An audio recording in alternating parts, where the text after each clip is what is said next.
चलो, तो पहला टॉपिक अपना हो गया इशू ऑफ मटेरियल वाला। दूसरा टॉपिक यही था, अगर देखोगे तो फ्लो चार्ट हमने कल बनाया था। दूसरा टॉपिक यही था, वैल्यूएशन ऑफ मटेरियल रिसिप्ट, है ना। कि जब आप मटेरियल देखो, अभी तक आपने बना लिया LIFO FIFO वेटेड एवरेज, तो उसमें यही तो होता है, रिसिप्ट, इशू और बैलेंस। सबसे पहले रिसिप्ट होता है। तो आप लोग बताओ, रिसिप्ट का जो क्वांटिटी तो देगा ही ऑब्वियसली, यहाँ पे भी देगा, और क्या बताओ उसमें रेट भी देता था कि किस रेट से हमने रिसिप्ट किया है, किस रेट से हमने परचेस किया है। यहाँ पे और भी देगा, मतलब परचेस रेट तो बताएगा कि इतने में हमने परचेस किया, वो देगा। उसके अलावा जो हम कॉस्ट शीट में ऐड करते हैं क्या क्या मटेरियल के लिए, जो हाँ डिस्काउंट वगैरह भी, डिस्काउंट तो माइनस होता है, और जो डायरेक्ट एक्सपेंसेस है related to purchase of material, वो सब ऐड होगा, है ना। तो वही सब हमको लिस्ट दी हुई है मॉड्यूल में, निकाल लो, देखते हैं सबको। कि अगर आप मटेरियल रिसिप्ट कर रहे हो तो सिर्फ उसमें परचेस प्राइस नहीं दिखाओगे, उसमें इन्वेंट्री को प्रेजेंट लोकेशन और कंडीशन तक लाने का जो भी खर्चा है वो सब ऐड करने के बाद उसको अपने बुक्स में दिखाओगे, ठीक है। तो क्या ऐड होगा और क्या लेस होगा और क्या इग्नोर होगा, मतलब क्वेश्चन में दिया है पर कुछ नहीं करना है, तो वो सबको देखना है, ठीक है। निकालो मॉड्यूल पेज 2.13।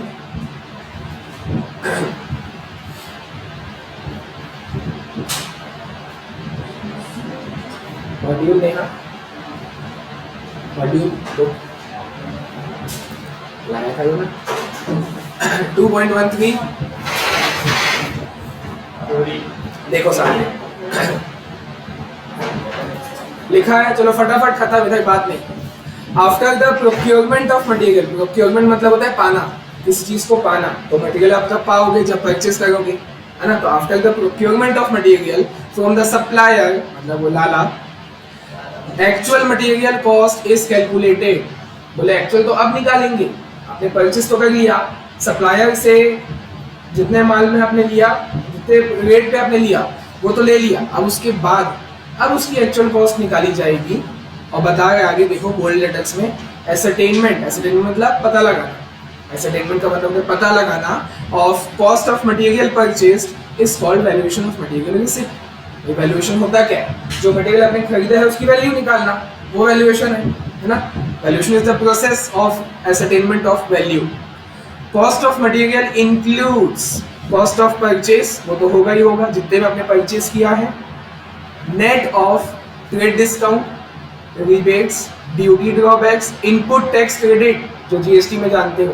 तो बोला नेट ऑफ, नेट ऑफ मतलब ये सब माइनस हो जाना चाहिए। पहले से आपको सेंटेंस में ही बताना चालू कर दिया कि ये सब माइनस होना चाहिए। नेट ऑफ का मतलब माइनस ही होता है। टैक्स में पढ़े हो, सेट ऑफ पढ़े हो, तो वही बात, सेट ऑफ और नेट ऑफ एक ही होता है ना। तो ये सब को माइनस करना है। ट्रेड डिस्काउंट है, रिबेट है, ड्यूटी ड्रॉबैक है, मतलब वही वो इनपुट टैक्स क्रेडिट के जैसा ही होता है, और इनपुट क्रेडिट लिखा भी है, await etcetera, and other cost. देखो कॉस्ट बोल दिया ना, तो मतलब ये ऑब्वियस से बात है कि ये ऐड होगा। कॉस्ट में कॉस्ट को क्या करोगे, ऐड करोगे। तो अदर कॉस्ट लाइक, देखो लिखा भी है, bringing the inventory to their present location and condition, उसको हम ऐड करेंगे, ठीक है। Invoice of material purchase from the market sometime contain item such as, हाँ ये सब अभी ये तो देखना है डिटेल में। ट्रेड डिस्काउंट, क्वांटिटी डिस्काउंट, अगर ज़्यादा क्वांटिटी लेते हो तो आपको डिस्काउंट मिलेगा। होलसेल में यही तो होता है, जितनी ज़्यादा क्वांटिटी लोगे उतना आपको ज़्यादा डिस्काउंट मिलेगा, तो उतनी ज़्यादा कॉस्ट आपकी क्या हो जाएगी, कम हो जाएगी, माइनस करोगे ऑब्वियसली, डिस्काउंट है ना। फ्रेट, ड्यूटी, ये सब ऐड होगा। इंश्योरेंस मतलब transit insurance only, cost of container, taxes, cash discount etcetera, यही सब हमको देखना है। चलो, सबसे पहला कैटेगरी है डिस्काउंट्स एंड सब्सिडी। ये कैटेगरी है ना, इसके अंदर दो तीन अलग अलग चीज़ें हैं। डिस्काउंट्स एंड सब्सिडी ये एक कैटेगरी हो गया। अब इसके अंदर चार चीज़ें दिया हुआ है, बाकी अगला है। तो देखो पहले तो बोल्ड लेटर्स में हमको अलग से बता देगा कि भाई ट्रेड डिस्काउंट है, डिडक्ट होगा, क्वांटिटी डिस्काउंट है, डिडक्ट होगा, सब्सिडी, ग्रांट या इंसेंटिव है, AS 12 पढ़ लियो, तो उसमें दो ट्रीटमेंट होता है, या तो हम इनकम में दिखाते हैं, प्रॉफिट लॉस के क्रेडिट में दिखाते हैं, या फिर क्या करते हैं कॉस्ट से कम कर देते हैं। आपको यहाँ पे एक ही ऑप्शन है, कॉस्ट से कम करना है, और दूसरा ऑप्शन नहीं है कि हम प्रॉफिट लॉस के क्रेडिट में दिखा दें, वैसा नहीं है। और शायद लायबिलिटी में भी दिखाते हो किसी केस में, जो ग्रांट मिला है, अगर कुछ कुछ होता है, मेरे को याद नहीं होता, लायबिलिटी में भी दिखाते हैं कई बार। यहाँ पे एक ही ऑप्शन है, जो भी सब्सिडी मतलब होता है क्या, तो कौन, हाँ तो फिर डिस्काउंट में अंतर क्या होगा, ये डिस्काउंट तो दो डिस्काउंट है, तो फिर डिफरेंस क्या होगा?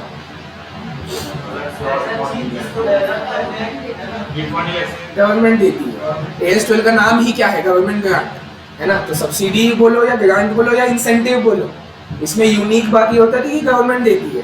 ट्रेड डिस्काउंट, क्वांटिटी डिस्काउंट वो सप्लायर देगा जिससे आप परचेस कर रहे हो। सब्सिडी और ये जो देते हैं वो गवर्नमेंट ही देती है, कोई प्राइवेट वाला देगा तो उसको डिस्काउंट बोलेंगे, गवर्नमेंट दे रही है तो सब्सिडी बोलेंगे। तो कोई फर्क, ट्रीटमेंट में तो कोई फर्क नहीं है, सब डिडक्ट होगा, ये भी डिडक्ट होगा, ठीक है, सब्सिडी वगैरह।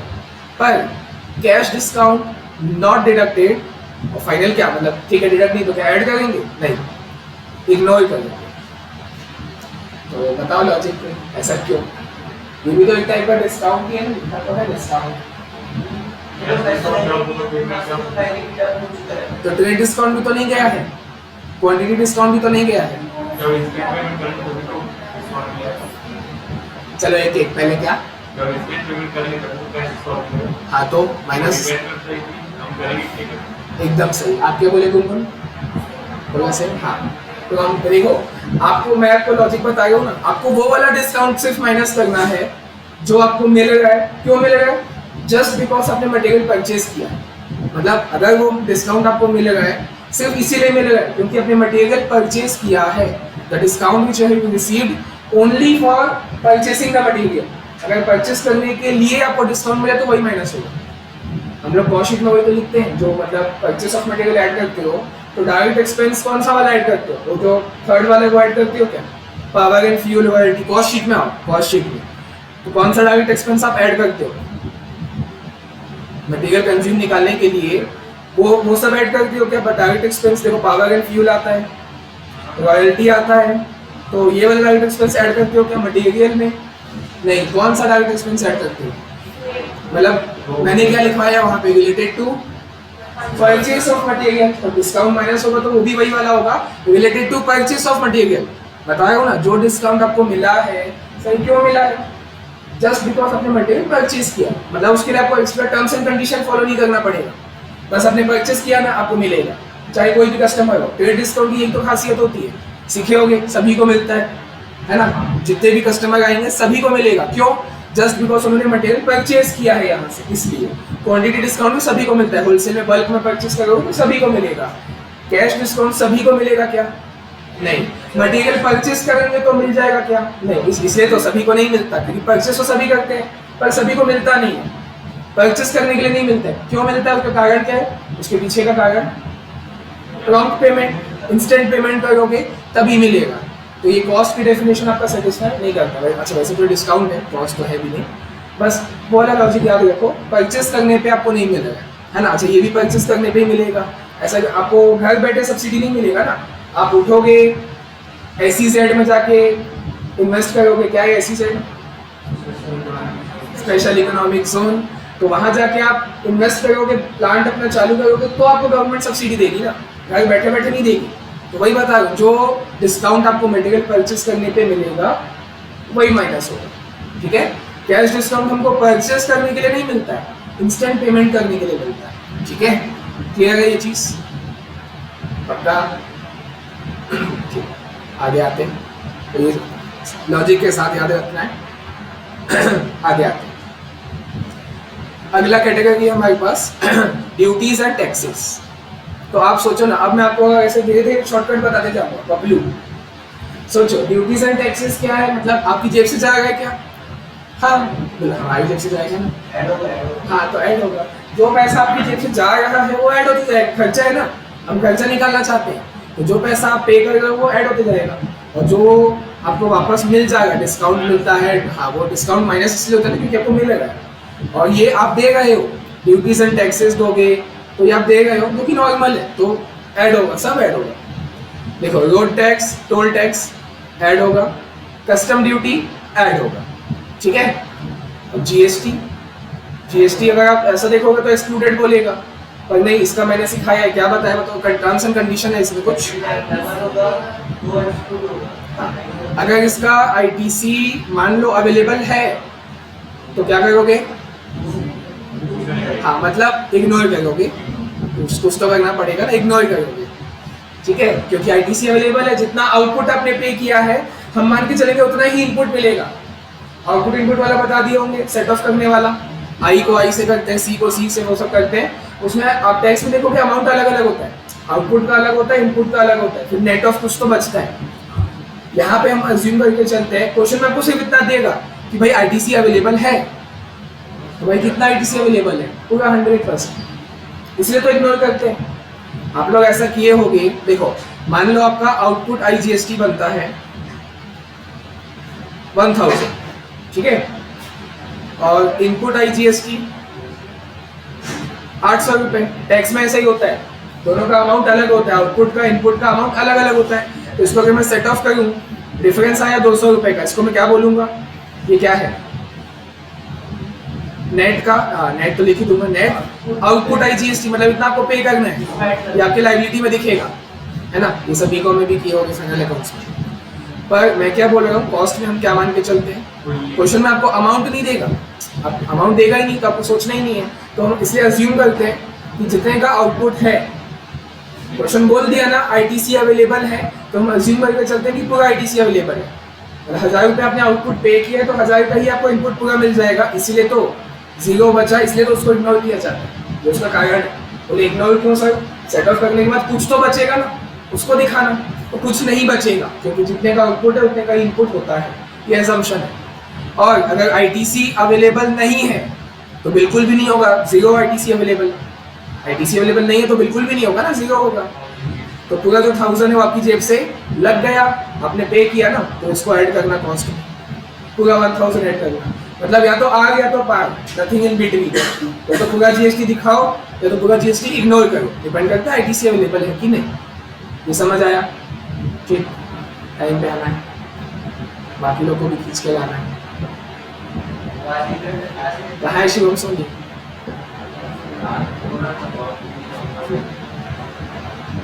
चलो ड्यूटीज एंड टैक्सेस समझ आया। रोड टैक्स है आपकी जेब से गया, उसमें तो कभी इनपुट नहीं मिलता ना भाई, जो टोल टैक्स आपने दिया वापस मिलता है क्या, नहीं, तो वो इंक्लूड हो गया। कस्टम ड्यूटी का भी इनपुट आपको नहीं मिलता है जनरली, तो उसको भी आपको ऐड कर देना, ठीक है। जीएसटी का मिल सकता है, तो उसको आपको देखना है क्वेश्चन में। अच्छा, क्वेश्चन साइलेंट है तो क्या मानोगे जीएसटी के लिए, इधर इधर पागल आदमी, क्वेश्चन साइलेंट है तो क्या मानोगे, आईटीसी क्या होना चाहिए, साइलेंट है एकदम, क्वेश्चन कुछ बोल ही नहीं रहा, इग्नोर क्यों, हाँ तो क्या मान के चलेंगे कि आईटीसी अवेलेबल है, असम्पशन। बुक वाला लिखा है, मैं थोड़ी बोलेगा, सामने देखो, यहाँ बोला है कि अनलेस मेंशन स्पेसिफिकली, जब तक स्पेसिफिकली मेंशन नहीं कर देता क्वेश्चन में, it should not form part of cost of purchase, वो कॉस्ट का पार्ट नहीं होना चाहिए। तो कॉस्ट का पार्ट कब नहीं होगा, जब आईटीसी अवेलेबल होगा, तो बाय डिफॉल्ट हम वही मान। अनलेस का मतलब क्या होता है कि जब तक वो चीज़ ना कह दे क्वेश्चन में, क्या ना कह दे कि आईटीसी अवेलेबल है, ऐसा जब तक नहीं बोलेगा कि नहीं है, नहीं, आपको मान के चलना आईटीसी अवेलेबल है, साइलेंट है तो, ठीक है, समझ आया। ये साइलेंट वाला याद रखना, आगे बहुत काम है। अगला आपका कैटेगरी है पेनल्टी एंड चार्जेस। होता क्या है पेनल्टी एंड चार्जेस, या फाइन, यहाँ पे फाइन भी लिख देना चाहिए ना इसको। क्या होता है फाइन पेनल्टी, तो वो पे तो करते हो, होता क्या,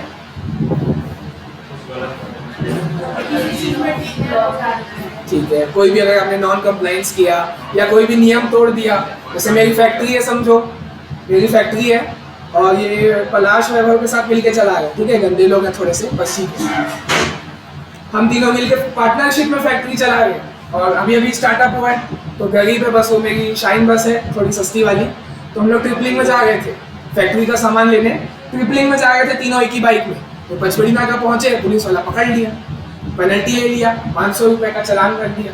तो फिर हम लोग फैक्ट्री, ठीक है 500 रुपये दिए उसको, फैक्ट्री पहुंच गए बाद में, और फिर जो हमने हिसाब लगाया, जो पैसा गया है भाई कॉस्ट में तो दिखाओ, तो पेनल्टी गया है हमारे जेब से 500 रुपये, हमने कॉस्ट में दिखा दिया, क्यों नहीं दिखा सकते, क्यों, हाँ एब नॉर्मल है ये, कल हम लोग सीखे थे नॉर्मल और एब नॉर्मल।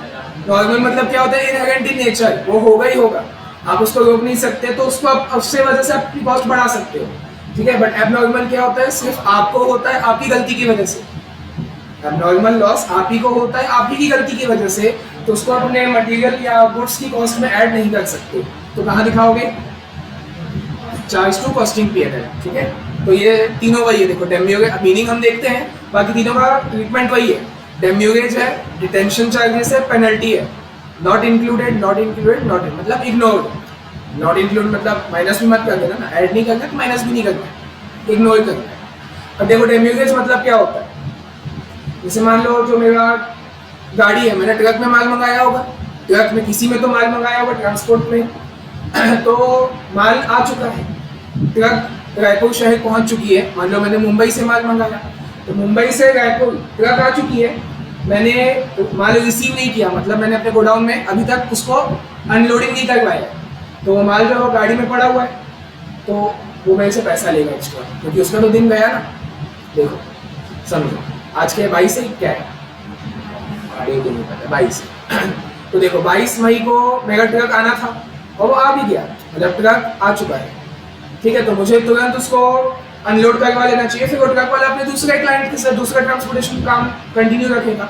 पर मैं 2 दिन तक उसका फ़ोन ही नहीं उठाया, तो माल तो मेरा उसी के पास पड़ा है। अब ऐसा तो नहीं कर सकता कि वो फेंक देगा माल और कहीं भी पटक के चल जाएगा, वो उल्टा उसके ऊपर फिर वो केस बना दूंगा। तो 2 दिन तक मैं उसको फ़ोन नहीं उठाया, माल उसी के पास ट्रक में लोड पड़ा हुआ था, उसकी ट्रक फंसी हुई थी। क्यों? क्योंकि मैंने माल उससे लिया ही नहीं। 2 दिन बाद मैंने उसको कॉल किया, हाँ भाई कहाँ हो, मेरे को माल चाहिए अनलोड। तो आया, अनलोड करवाया 2 दिन बाद, 2 दिन डिले मैंने करवाया ना, तो उसका एक्स्ट्रा पैसा लेगा। क्या बोलेगा? सर 2 दिन में आपकी वजह से फंसा रहा। समझ आ गया क्या बोले? आप 2 दिन उसकी वजह से फंसे हुए थे ना, नहीं तो अगर अनलोड हो जाता तो आप दूसरे कस्टमर के पास जाते, दूसरे ट्रांसपोर्टेशन करवाते, पर आपने नहीं करवाया। देखो पढ़ते हैं, demurrage is a penalty imposed by the transporter. Transporter आपसे पैसा लेगा, जो ट्रक वाला है वो आपसे पेनल्टी का पैसा ले रहा है for delay in uploading and offloading of material. Uploading offloading दोनों में अगर किसी में भी आपने डिले करवाया, आपकी वजह से अगर डिले है तो वो आपसे पैसा लेगा एक्स्ट्रा। तो it is an abnormal cost, आपकी गलती, डिले आपकी वजह से हुआ है, तो not included in the cost of purchase, ठीक है। उसके बाद डिटेंशन चार्जेस वाइज कोई भी फाइन्स, कोई भी non compliance of any law, income tax, GST, company law, कितने सारे लॉ हैं, कॉन्ट्रैक्ट टैक्स होगा, है बहुत सारे है ना। कोई भी लॉ का आपने नॉन कंप्लायंस किया, कोई भी स्टैट्यूटरी अथॉरिटी है वो आपके ऊपर फाइन लगाएगा, तो वो भी नॉट इंक्लूडेड, एबनॉर्मल है ना। Penalty, any type of penalty not included. नाम से ही समझ आ है, आपकी गलती की वजह से लगता है पेनल्टी, ठीक है। हाँ, उसके बाद आते हैं अदर एक्सपेंडिचर, ये अपना लास्ट कैटेगरी है, इसके बाद हो गया। अदर एक्सपेंडिचर में देखो, ये सब हम लोग कितनी बार सीखे हैं कॉस्ट शीट में कि इंश्योरेंस चार्जेस, कौन सा इंश्योरेंस है ये? ट्रांजिट इंश्योरेंस है, मतलब ये वेयर हाउस का इंश्योरेंस नहीं है कि वेयर हाउस में आ गया उसके बाद वहाँ रखने का इंश्योरेंस, वो नहीं है। ट्रांजिट वाला इंश्योरेंस है, आगे वो लिखा भी है, insurance charges are paid for protecting goods during transit, तो वो ऐड हो जाएगा। कमीशन और ब्रोकरेज पेड फॉर परचेज, देखो सेल करने पे भी आप कमीशन पे करते हो, पर उसको ऐड नहीं करना है। क्या ऐड करना है? Private expense related to purchase of material. Purchase अगर आप किसी एजेंट से कर रहे हो उसको कमीशन दोगे, तो commission of brokerage paid for purchase, purchase करने के लिए मैं कमीशन दे रहा हूँ, क्योंकि मुझे नहीं पता कहाँ से परचेज करना है, तो मैं एजेंट के थ्रू परचेज कर रहा हूँ, तो वो भी कमीशन उसका ऐड हो जाएगा। फ्रेट इनवर्ड ऐड हो जाएगा। अच्छा, फ्रेट इनवर्ड और कैरियज इनवर्ड में क्या अंतर होता है? ऐड तो दोनों ही होता है, कुछ तो डिफरेंस होगा, सेम होता तो 2 अलग अलग शब्द क्यों बनाते?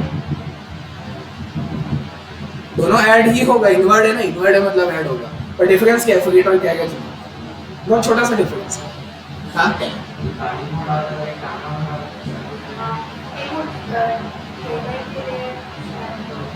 ये टांगा वाला तो मेरे को नहीं पता है।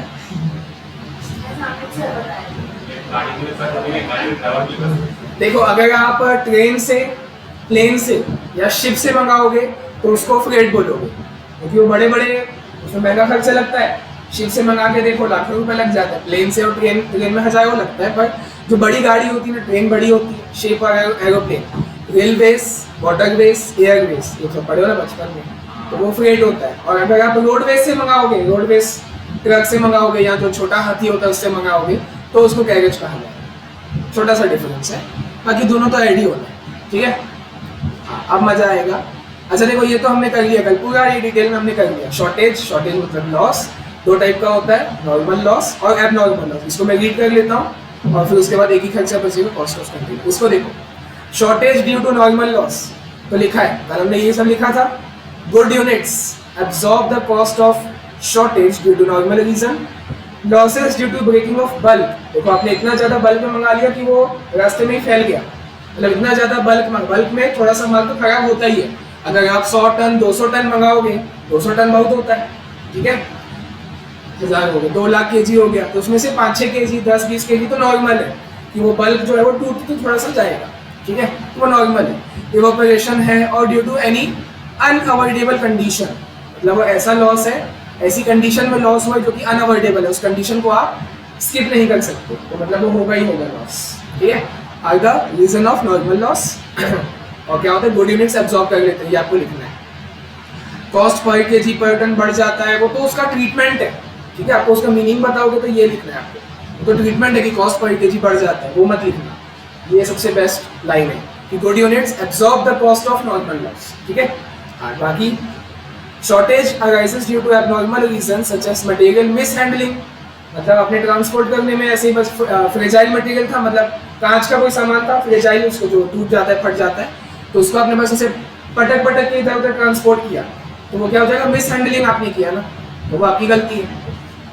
पिल्फरेज मतलब कुछ लीकेज है, मतलब आप माल तो मंगा रहे हो, जिस कंटेनर को मंगा रहे हो, कंटेनर में थोड़ा सा छेद है, तो वो आपकी गलती, आपको चेक करना चाहिए था ना। पिल्फरेज मतलब लीकेज होता है।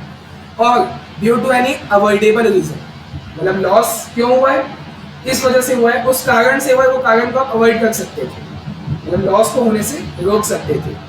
Are not absorb by the good units, good units उसका लॉस क्यों सहेंगे, वो तो आपकी गलती है ना, तो गुड यूनिट्स को क्यों उसका लॉस सहने को देंगे, नहीं देंगे, तो क्या करोगे आप, इसको कॉस्टिंग पीरियड के डेबिट में दिखा दोगे, ये हमने कल देखा था, इसमें कोई दिक्कत, ठीक है। अभी इसमें आओ, कॉस्ट ऑफ कंटेनर, इसको मैं फ्लो चार्ट से बताता हूँ। देखो 3 पॉइंट है ना, 1 2 3, ये तीनों मैं सामने बताता हूँ अपने एग्जाम्पल से। कॉस्ट ऑफ कंटेनर हमको देखना है, तो बताओ ये क्या है, किसकी बॉटल है, पागल, कोका कोला की बॉटल है, वो भी कांच वाली, क्या, वही तो ना, कोका कोला की कोल्ड ड्रिंक की बॉटल है, वो भी कांच वाली, कांच वाले का एग्जांपल लेंगे, बताओ क्यों, और रिटर्न करना पड़ता है। हाँ, बचपन में पिया करो, भले लोग बोलते नाली का पानी है, फिर भी पिया करो, अच्छा लगता है ना पीने में। तो कांच का स्पेशल एग्जांपल इसलिए ले गए क्योंकि कांच की जो बोतल आती थी उसको आप मतलब पीने के बाद वही दुकानदार को रिटर्न करना पड़ता था, ठीक है, तो इसलिए रिटर्नेबल वाले का एग्जांपल हमको लेना है, तो आपको समझ आएगा।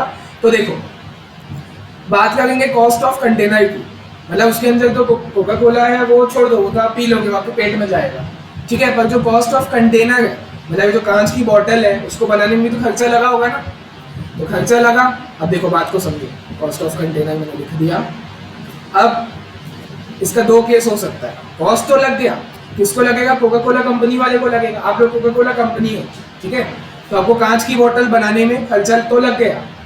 अब उसको आप आगे बेचोगे, अपने जो भी होलसेलर है, होलसेलर से रिटेलर के पास आगे वो बढ़ते जाएगा। तो बिकने के बाद मान लो जो उसके अंदर मटेरियल है, उसके अंदर जो कोल्ड ड्रिंक होता है वो तो बिक गया ना, वो तो सामने वाले ने पी लिया। तो जो खाली कंटेनर है, डिपेंड करता है वो रिटर्नेबल है कि नॉन रिटर्नेबल। पहले आपको ये देखना है रिटर्नेबल है कि नॉन रिटर्नेबल। तो कांच की बोतल एग्जांपल लेंगे तो वो किस में आएगा, रिटर्नेबल में आएगा, ठीक है। तो अब जब आपने ये कंटेनर मंगाया था तो आपको खर्चा लगा होगा, तो मैं लिख देता हूँ यहाँ पे कॉस्ट ऑफ कंटेनर। तो कॉस्ट ऑफ कंटेनर लगा मान लो 10 रुपये, ठीक है। तो जब आपने कंटेनर में माल मंगाया, माल का तो आप पैसा दोगे, माल मतलब मटेरियल का तो पैसा दोगे और वो अपना उससे आप गुड्स बना लोगे, और जो खाली कंटेनर बचेगा उसको आप उसका भी एक्स्ट्रा 10 रुपये अलग से लगा है, आपने पे कर दिया है, तो बताओ कॉस्ट में जुड़ना चाहिए कि नहीं, पहले ये बताओ। बिल्कुल जुड़ना चाहिए, क्योंकि मटेरियल आप ऐसे वही बताए और खाली हाथ में लाई नहीं हो ना, वो मटेरियल आपने कंटेनर के अंदर डाल के लाया, मटेरियल आया मेरे पास कंटेनर के अंदर, मटेरियल को मैं रखा अपने पास, हाँ भाई तुझा फैक्ट्री में तो उसको मैं यूज़ कर लूँगा, तो खाली कंटेनर है उसका मेरे को एक्स्ट्रा चार्ज देना पड़ा था 10 रुपये, ठीक है। ये मटेरियल का कॉस्ट नहीं है, मटेरियल तो अलग है, वो हो गया यूज़ हो गया, उसका अलग कॉस्ट होगा, ये सिर्फ खाली कंटेनर का कॉस्ट है, ठीक है। अब मैं उसको रिटर्न कर रहा हूँ, तो रिटर्न करने से होगा क्या मेरे को ये बताओ, कुछ पैसा मिलेगा कि पूरा मिलेगा? दोनों केस हो सकता है, दोनों हो सकता है। तो मान लो इसमें रिफंड आपको मिल रहा है पहले 8 रुपये, है ना, तो क्या करोगे अब इस केस में? जब आपने कंटेनर मंगाया था तो 10 रुपये का आपने कॉस्ट पे किया, 10 का नोट उसको दे दिया, हाँ भाई ये खर्चा है मेरे कंटेनर का, और जब वही कंटेनर आपने वापस कर दिया, कंटेनर रिटर्न कर दिया, तो पैसा रिफंड मिल गया पर 8 रुपये मिला। तो क्या करना चाहिए बताओ? अपनी कॉस्ट में आप 2 रुपये जोड़ोगे, नेट ऑफ करने के बाद अपनी कॉस्ट में 2 रुपये जोड़ोगे, मतलब ये आपका फाइनल कॉस्ट ऑफ कंटेनर, 2 रुपये दिखाओगे बस, ठीक है। तो ये आपका पहला केस हो गया। दूसरा केस रिटर्नेबल के अंदर ही बनेगा, तो कॉस्ट ऑफ कंटेनर को सेम ले लो, 10 रुपये आपका कंटेनर लगा है, मतलब जब आपने मंगाया, डब्बा बॉटल जो भी है, कार्डबोर्ड बॉक्स है, कुछ भी है, कार्डबोर्ड बॉक्स भी ऐसी होता है ना, होलसेल में जब माल आता है पुट्ठे में आता है, कार्टून बॉक्स जो होता है, तो उसको बाद में कबाड़ी में बेच देते हैं, तो रिफंड मिल जाता है पैसा, तो उसमें कम मिलता है, तो 2 रुपये। अब दूसरा केस क्या हो सकता है, फुल रिफंड मिल जाएगा, पूरा पैसा रिफंड मिल जाएगा 10 रुपये, तो क्या करोगे?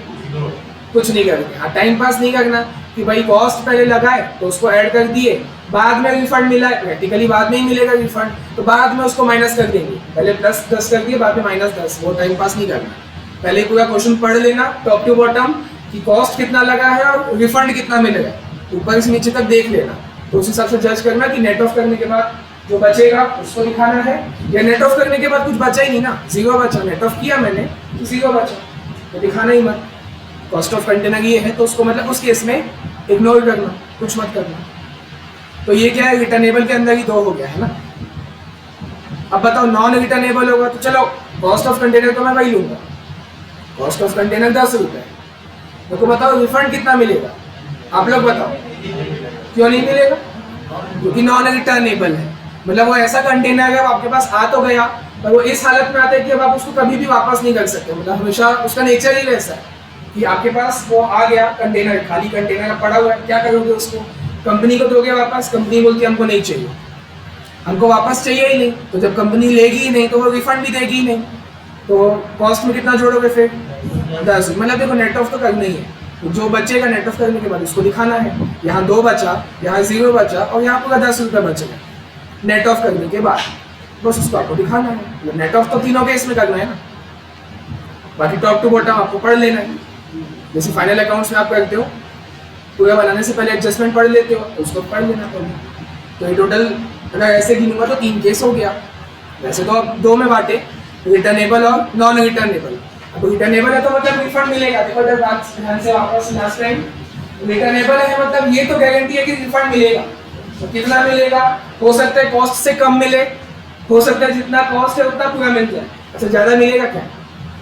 ऐसा पॉसिबल है क्या कि कॉस्ट ऑफ कंटेनर लगा 10 रुपये और रिफंड मिला है 12 रुपये का? ऐसा हो सकता है क्या? होगा तो मैं फिक्स ये छोड़ के यही काम करूँगा। 2 रुपये है तो भाई बल्क में मंगाऊंगा ना, 3000 4000 लाखों कमाऊंगा महीने को, हाँ बल्क में लाएंगे 2 रुपये कमाएंगे। तो ये 3 केस हो सकता है, ठीक है, यही 3 आपको दिया हुआ है, देख लो इधर। पढ़ते हैं इसको फटाफट। Treatment of cost of container are as follows. पहला बोलता है non returnable container, non returnable है, आप रिटर्न कर ही नहीं सकते, तो रिफंड आपको मिलेगा ही नहीं, 1 रुपये का भी रिफंड नहीं मिलेगा।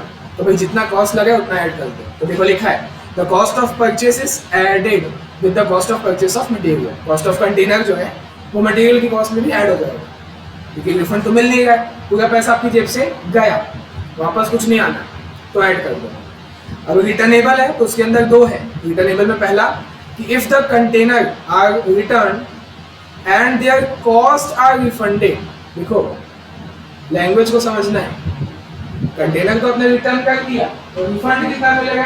देन कॉस्ट आर रिफंडेड, मतलब जितना कॉस्ट लगा है वो पूरा रिफंड हो गया, जितने की कॉस्ट लगी पूरा रिफंड हो गया। तो क्या करना होता है, इसको इग्नोर करना होता है। तो लिखा है should not be considered in the cost of purchase, उसको आपको कॉस्ट ऑफ परचेज में ऐड नहीं करना है।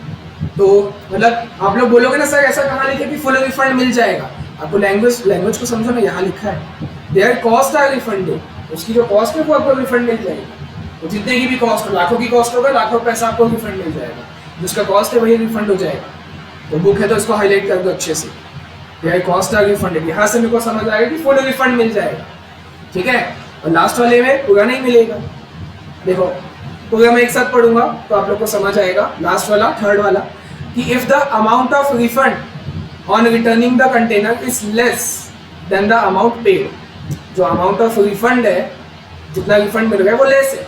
बोले किससे लेस है, जो अमाउंट आपने पे किया है कंटेनर को मंगाने में, रिफंड का अमाउंट उससे कम है। तो क्या करना है, then the shortfall is added with the cost of purchase. जो शॉर्टफॉल है तो दोनों के बीच का डिफरेंस है, जो मैंने बताया नहीं 10 का कॉस्ट है 8 का रिफंड है, तो शॉर्टफॉल कितने का हुआ 2 रुपए का, उसको आपको दिखाना है। The shortfall is added with the cost of purchase. आसान भाषा में नेट ऑफ तो आपको करना है, मैंने बताया ना, ये देख लो ना इसको अच्छे से, नेट ऑफ तो आपको करना ही है। तो जो नेट ऑफ के बाद जो बचेगा उसको दिखाना है, यहाँ पे 2 रुपए दिखाना है, यहाँ 0 दिखाना है मतलब इग्नोर करना है, और यहाँ 10 पूरा दिखाना है। क्लियर है ये चीज, ठीक है। तो यही था इसका topic, valuation of material receipt, क्या क्या माइनस होगा, क्या क्या ऐड होगा और क्या क्या इग्नोर होगा। जब क्वेश्चन में दिया है तो ऐड लेस कुछ नहीं, सीधा इग्नोर, वो हमने देखा, ठीक है। कुछ लिखे रहे हो आप लोग, लिखो और फिर आ जाओ इलस्ट्रेशन 1 में।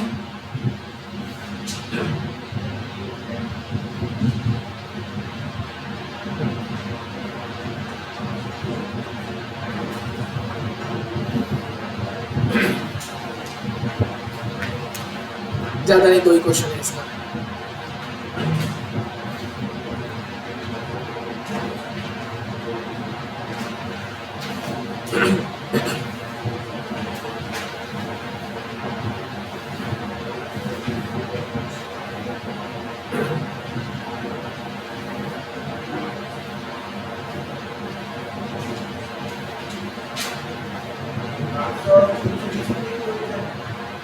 पाँच सौ 320 क्या नहीं, उसके आगे फर्दर बोला है। पहले तो पढ़ो पूरा और बताओ निकालना क्या है, करना क्या है। कॉस्ट पर केजी बताना है, वो भी दोनों मटेरियल का, आपने 2 अलग अलग मटेरियल मंगाया है, केमिकल वो पहले ही बता दिया। An invoice in respect of consignment of chemical A and B, ये 2 अलग अलग मटेरियल है। प्रोवाइड्स द फॉलोइंग इन्फॉर्मेशन, तो ठीक है ये इन्फॉर्मेशन दी हुई है, क्या क्या खर्चा लगा है उसे इनवॉइस टाइप का बना के दिया हुआ है। और फिर आगे बोला है कि shortage of 500 kg in chemical A and 320 kg in chemical B, मतलब ए में 500 kg का नुकसान हो गया है, केजी है ना, और बी में 320 kg का नुकसान हो गया है। Is noticed due to normal breakage, मतलब ये कौन सा लॉस हुआ, नॉर्मल लॉस हुआ, उसकी वजह से क्या होगा, गुड यूनिट्स की कॉस्ट पर केजी बढ़ जाएगी। तो बढ़ाने का फॉर्मूला भी हम जानते हैं, कल जो बताया था कॉस्ट पर यूनिट का फॉर्मूला, उसी टाइप से हमको ही करना है। और हाँ आगे क्या है, you are required to compute the rate per kg, आपको 1 kg का रेट बताना है ऑफ ईच केमिकल, ए का भी बी का भी, assuming a provision of 2% for further deterioration, जो भी है वो, ठीक है। तो ये क्या है डिटेरियोरेशन, क्या है ये, हाँ थोड़ा सा उसे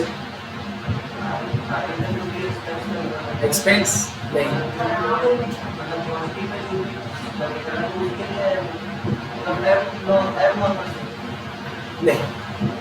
कल मैंने एक चीज बताई थी, जो लॉस आपको ऐसे परसेंट में दिया होता है वो कौन सा होता है,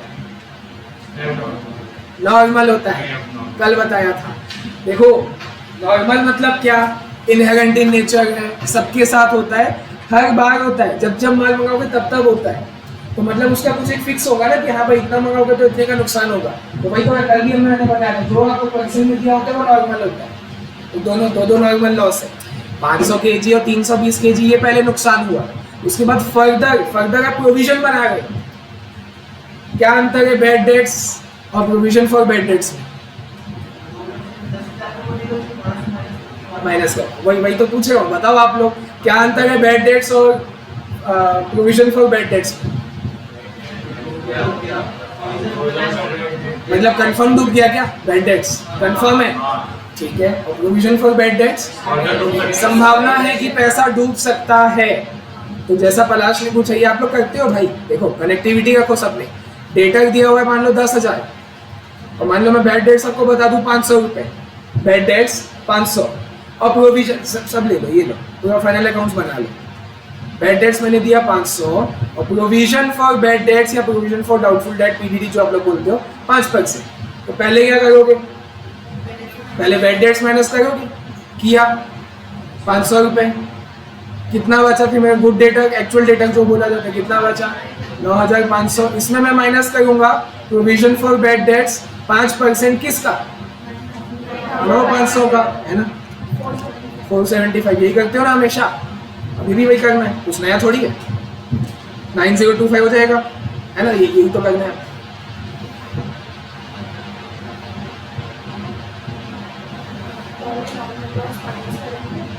वो भी नॉर्मल ही है, बताओ ना 2%, क्योंकि वो परसेंट के फॉर्म में दिया है। अभी आप डिटेल में और चैप्टर 10 में समझोगे, जो भी बताए हो ये चैप्टर 10 में और डिटेल में, मतलब जो परसेंट में है वो आपका नॉर्मल लॉस।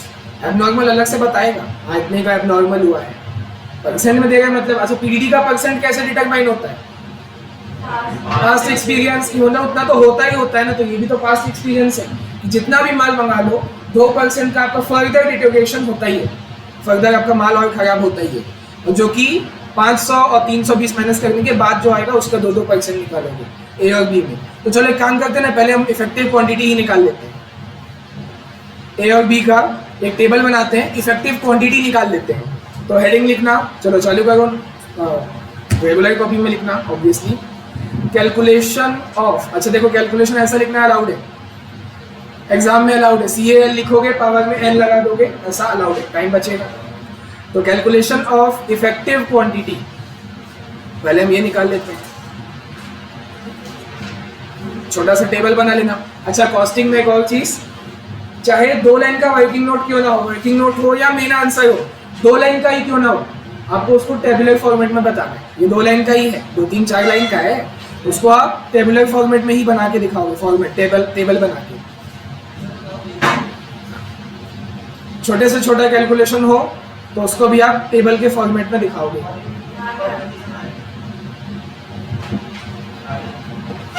कॉपी में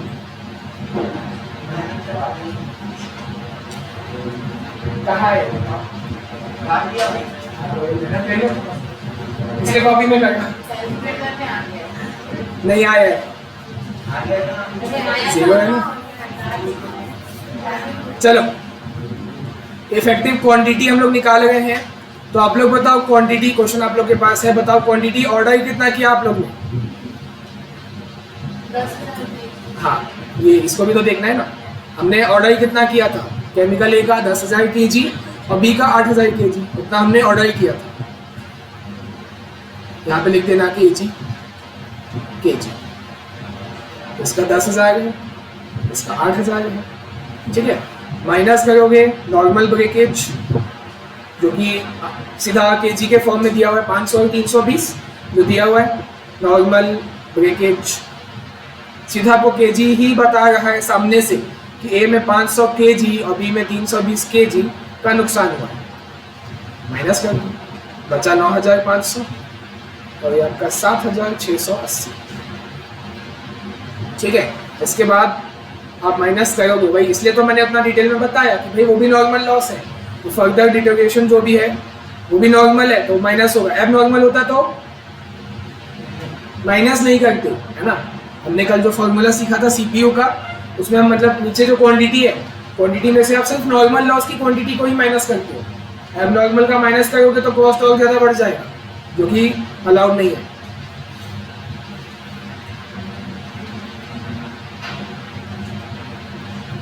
हाँ 2% है तो 2% इन्हीं लोग का निकालेंगे। 9,500 का 2% 190 माइनस करके 9,310, ठीक है। 7680 का 2%, पॉइंट में ही लिखो, इसको राउंड ऑफ अभी मत करो। कब करना है कब नहीं करना है अभी डिटेल में बताऊंगा इसी चैप्टर में, जब खत्म होगा ना ये वाला मटेरियल आपको क्लियर हो जाएगा कब हमको किस चीज़ को राउंड ऑफ करना है किसको नहीं करना। अभी मत करो। माइनस करके आया 7,526.4, ये आपका इफेक्टिव क्वांटिटी, मतलब जो भी इक्का दुक्का जो भी लॉस सब माइनस करने के बाद इतना आपके हाथ में बचा है। एब नॉर्मल नहीं हुआ इस क्वेश्चन में, नहीं है एब नॉर्मल, आपकी गलती नहीं हुई कहीं पर। तो क्वांटिटी आ गया दोनों का, ये केजी है ना। अब मेरे को तो क्या बताना है, रेट पर केजी बताना है, मतलब कॉस्ट निकालनी पड़ेगी, ए और बी की कॉस्ट निकालनी पड़ेगी, फिर इससे डिवाइड कर दूंगा। तो पता तो है ए और बी का कॉस्ट, ये तो है, ये देखो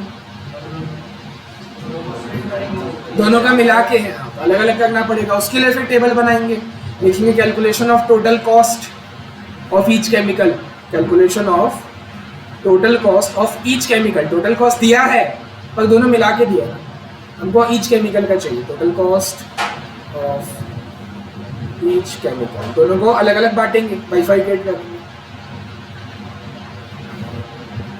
पर्टिकुलर्स ए और बी।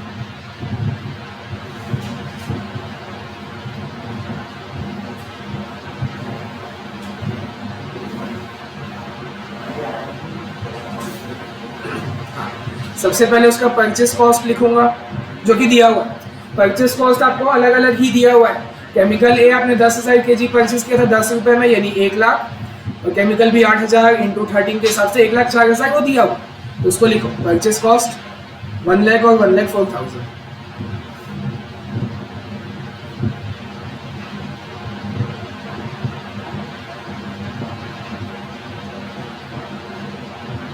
ठीक है, अब इसके आगे देखते हैं।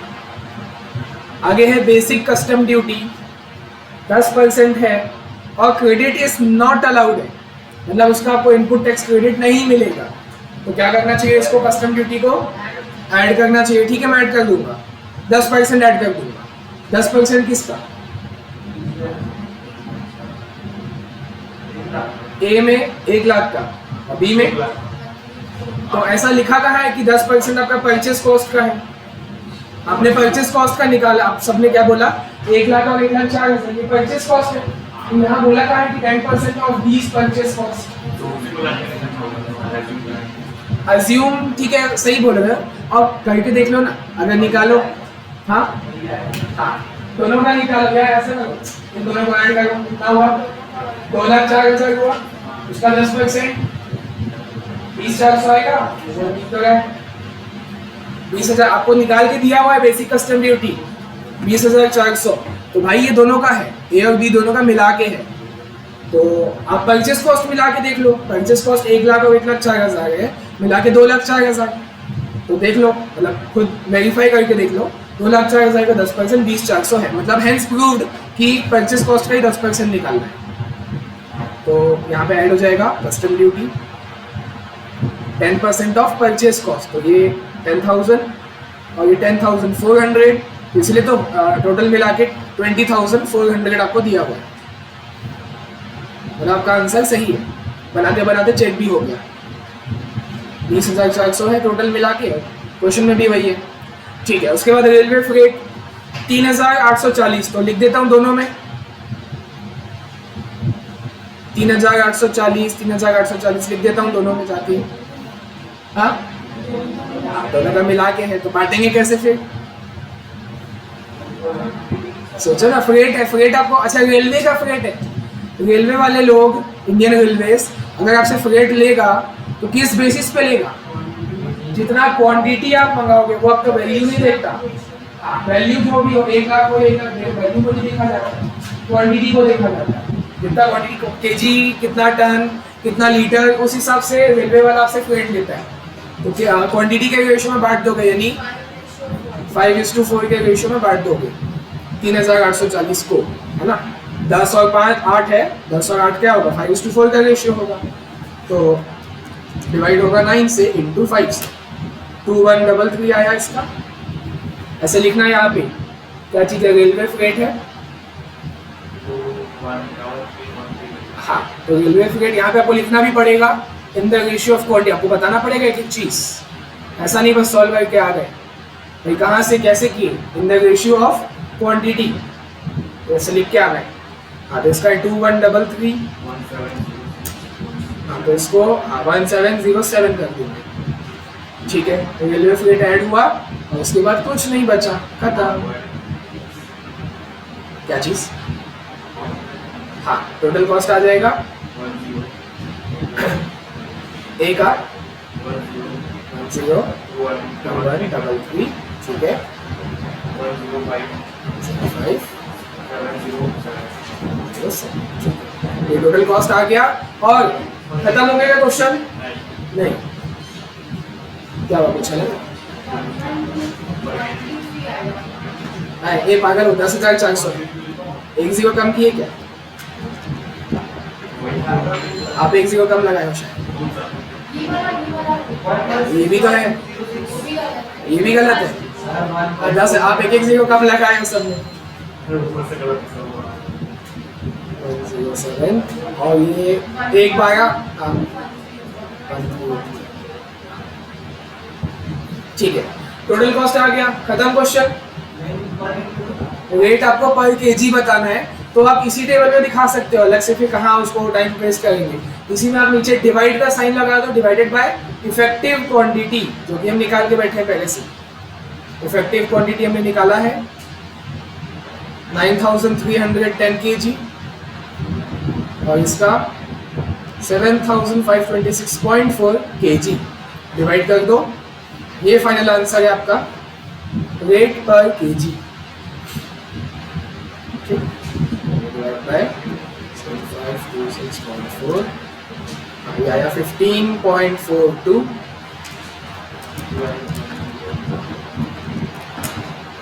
12.04, ठीक।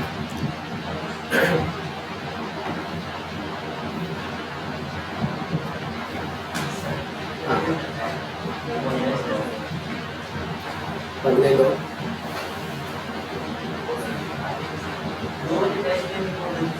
अच्छा है ना, तो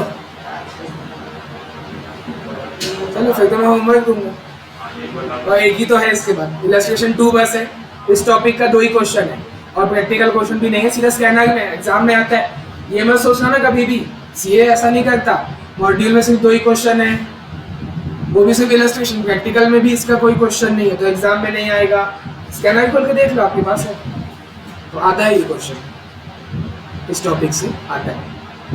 तो इलस्ट्रेशन 2 है वो आप लोग बनाना, इसी टाइप का है, जीएसटी है, कैश डिस्काउंट, रेट डिस्काउंट सब दिया हुआ है, कॉस्ट ऑफ कंटेनर भी दिया हुआ है, ठीक है, बनाना इसको। हाँ जोर से